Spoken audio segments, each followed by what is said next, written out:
cómo prevenir la caída del cabello, tips para evitar que esto nos suceda y a no asustarse tampoco, porque como bien dije recién, a lo mejor tiene que ver con la estación, con el cambio de clima, con la alimentación. Pero bueno, de todo esto nos va a hablar Silvana D'Angelo. Silvana D'Angelo, que ya está conectada con nosotras, dermatóloga.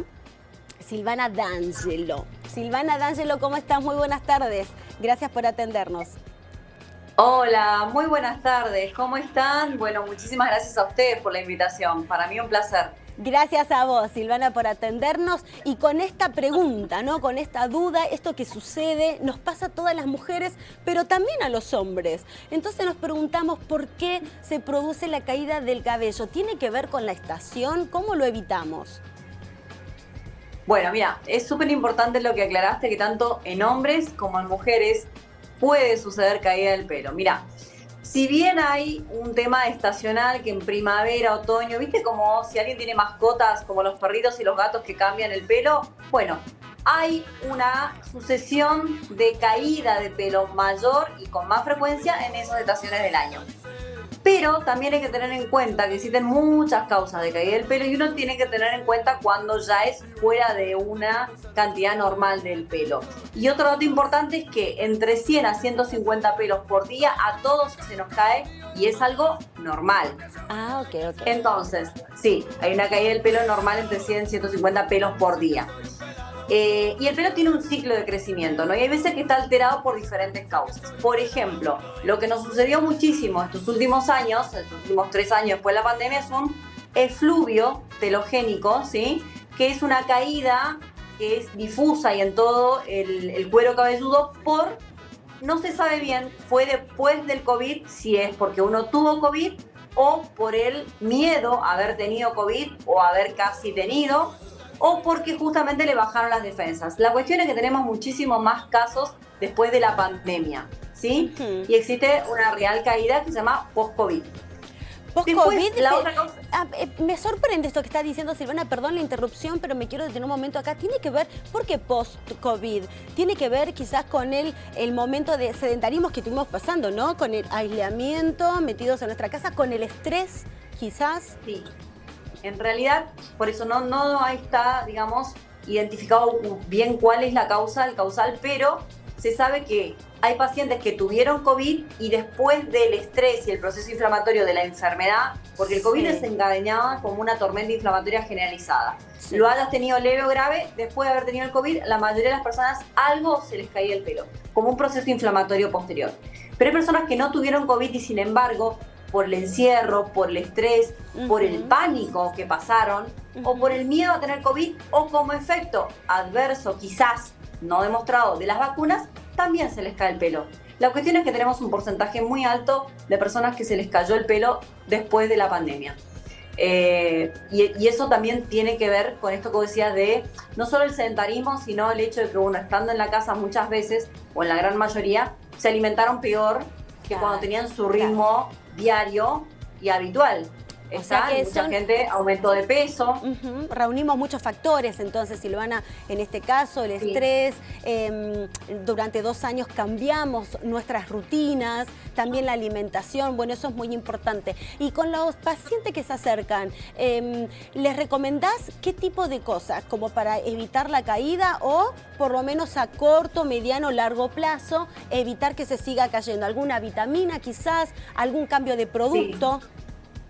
Sí, hay varias opciones, porque en realidad cuando vienen los pacientes lo primero que tengo que hacer yo es un análisis de sangre para ver cuál es la causa. Bien. Porque aparte de esta que te mencioné, que fue justamente por el tema de la pandemia, tenemos otras causas que son muy frecuentes de caída del pelo, como por estrés, que se llama alopecia areata, que aparece a veces en placa, aunque puede ser generalizada.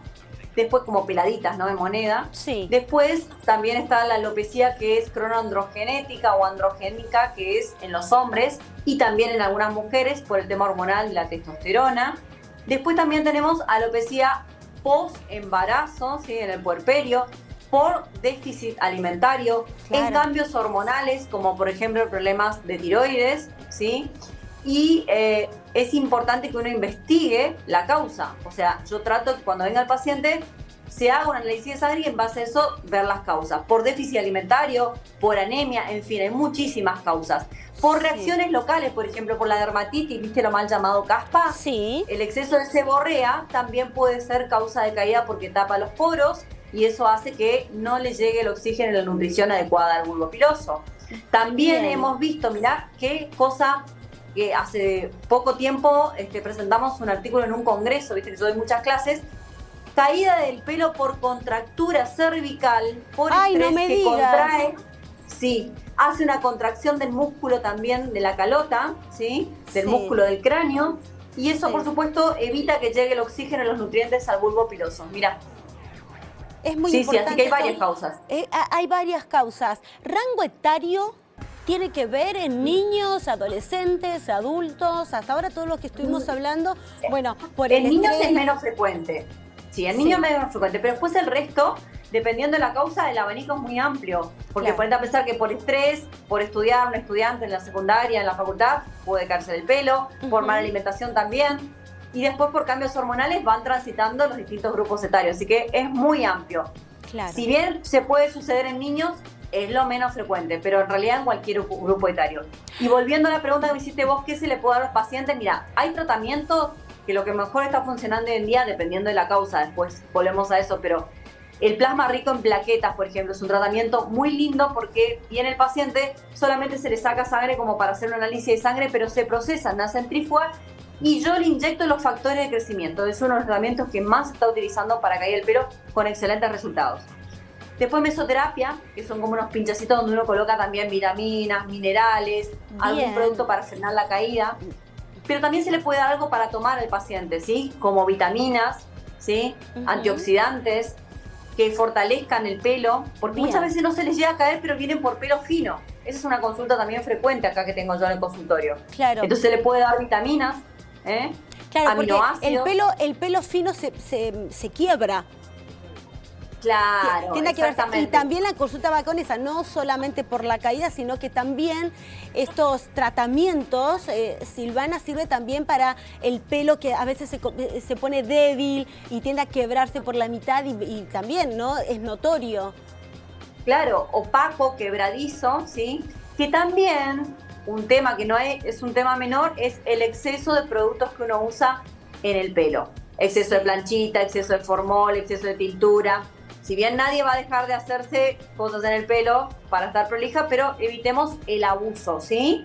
Y con vitaminas y buena alimentación uno evita que eso dañe tanto a la fibra capilar, porque es importante. Lo mismo que el tema de las uñas, nadie deja de hacerse las uñas, pero hay que tener mucho cuidado, porque todo eso daña, ¿sí? Nada en exceso, nada en exceso. Exactamente, ningún extremo es bueno. Exactamente, ese es un gran consejo. Silvana, ¿cuántas veces hay que lavarse el cabello?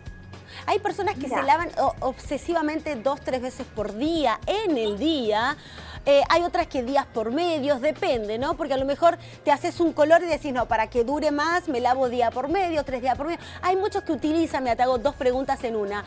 Por ejemplo, el enjuague, ¿no? La crema de enjuague o el producto que utilizás para desenredar que se le aplica al cuero cabelludo. ¿Eso está bien o está mal?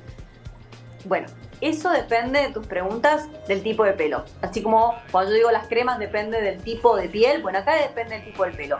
Hay pelos grasos que necesitan un lavado más frecuente, ¿sí?